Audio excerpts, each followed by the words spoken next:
2025ஆம் ஆண்டுக்கான IPL தொடருக்கான mega ஏலம் தொடர்பான ஆலோசனை அடுத்த வாரத்துல நடக்க இருக்கு. ஆலோசனை கூட்டத்துக்கு முன்னாடியே பல அணிகளும் அதனுடைய நிர்வாகிகளும் மாற்றத்துக்கு தயாராகிட்டு வராங்க. ஐபிஎல்னு சொன்னதுமே சிஎஸ்கே ரசிகர்களுக்கு தோணுற முதல் கேள்வி, அடுத்த சீசன்ல தோனி விளையாடுவாரா மாட்டாரா அப்படிங்கிறது தான். தோனி ஐபிஎல் இருந்து ஓய்வு பெறுவதற்கு ரசிகர்களை தயார் செய்யற விதமாகத்தான் கடந்த சீசன்ல ருத்ராஜ் கேக்வாட் கிட்ட கேப்டன்சி மாற்றப்பட்டிருந்துச்சு. 13 சிக்ஸ் 8 கேட்ச்னு எல்லா போட்டிகள்லையும் விளையாடலனாலும் கூட குறிப்பிடத்தக்க தாக்கத்தை ஏற்படுத்தியிருக்காரு ருத்ராஜ் கேக்வாட். இந்த அடிப்படையில பார்த்தா தோனியால இன்னும் 2 சீசன் கூட விளையாட முடியும். ஆனா தோனியோட முழங்கால் பிரச்சனை, வயது மற்றும் மத்த உடல்நிலை சிக்கல்களை கணக்கில் எடுத்துக்கிட்டா அவர் ஓய்வு பெறுவதுதான் நல்லதுன்னு ரசிகர்களே சொல்லுவாங்க. இம்பாக்ட் பிளேயர் விதி இப்ப நடைமுறையில் இருக்கிறதுனால தோனியை பினிஷராக மட்டுமே யூஸ் பண்ற ஒரு பிளானும் போய்கிட்டு இருக்கிறதா பேசப்பட்டு வருது. சென்னை சூப்பர் கிங்ஸ் அணிக்கு தவிர்க்க முடியாத பிராண்டிங்கா தோனியும் மாறி போயிருக்கிறதுனால இந்த விதியை சிறப்பா பயன்படுத்தி தோனியை களம் இறக்கவே அணி நிர்வாகமும் விரும்புறாங்க. ஆனா இந்த இம்பாக்ட் பிளேயர் விதிக்கே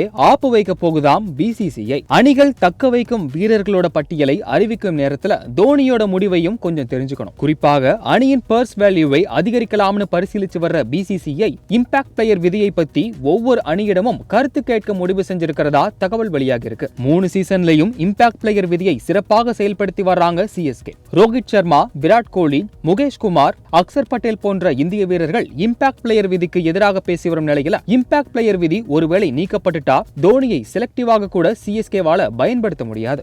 முடிவாக இம்பாக்ட் பிளேயர் விதி இருக்குமா இல்லையா என்பதை வச்சு தோனி அடுத்த சீசன் விளையாடுவாரா மாட்டாரா என்பதை ஓரளவுக்கு தான் சொல்ல முடியும் என்பதே கிரிக்கெட் விமர்சகர்களின் கருத்தாக இருக்கு.